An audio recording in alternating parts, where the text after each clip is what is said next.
आपल्या अजितदादांच्या बाबतीत आतापर्यंत फक्त ऍक्सिडेंट रिपोर्ट आहे. अजितदादांच्या बाबतीत इथं पोलीस प्रशासनाने आतापर्यंत FIR केली नाही. या बाबतीची आम्हा सगळ्यांना त्या ठिकाणी खंत आहे.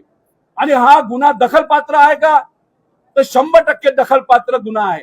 मग दखलपात्र गुन्ह्यामध्ये FIR करावाच लागतो. मग कुठेतरी शासन हे सांगतंय का की अजितदादांची दखल घेतली नाही पाहिजे असे एक ते व्यक्तिमत्व होतं असं सांगायचं का तुम्हाला?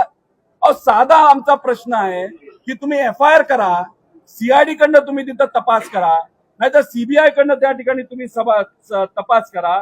आमचं त्याच्यामध्ये काहीच नाही. आणि हे जो झालाय ना, हा आहे आमचा कॉज ऑफ ऍक्शन. म्हणजे कॉज ऑफ ऍक्शन 24 तारखेला आलाय. म्हणजे DGCA जो रिपोर्ट दिला त्याच्यामध्ये त्यांनी जे सांगितलेलं आहे की VSR कंपनी जबाबदार आहे म्हणून विमान आम्ही हे करतो. ह्या कॉज ऑफ ऍक्शन वर आज FIR व्हावा अशी आमची इच्छा होती. पण दुर्दैवाने ती इच्छा त्या ठिकाणी आज पूर्ण होत नाही. दादांना का न्याय मिळत नाही, दादांबद्दलचा FIR का होत नाही असा प्रश्न आम्हाला सगळ्यांना त्या ठिकाणी वाटतो. आणि आमचं हेही म्हणणं आहे, इथं असणाऱ्या प्रत्येक व्यक्तीचं कदाचित तुमचं सुद्धा म्हणणं आहे, आम्ही जो FIR दाखल करत आहोत तो जो चुकीचा असेल तर आमच्यावर कारवाई करा.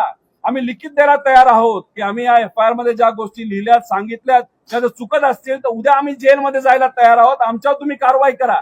पण नाही, यांना ते ऐकायचं नाही. कुठेतरी कुठल्या तरी प्रकारचा प्रेशर आहे आणि कोणाला तरी वाचवण्याचा प्रयत्न इथं केला जातो. आणि अशा पद्धतीने पोलीस प्रशासन वागत असल्यामुळे हा घातपात आहे का, हा जो प्रश्न आपल्या सर्वांना आम्हाला पडलेला आहे तो कुठेतरी खरा होताना दिसतोय. असंच एवढं आमचं त्या ठिकाणी मत आहे. Bureau report HN network.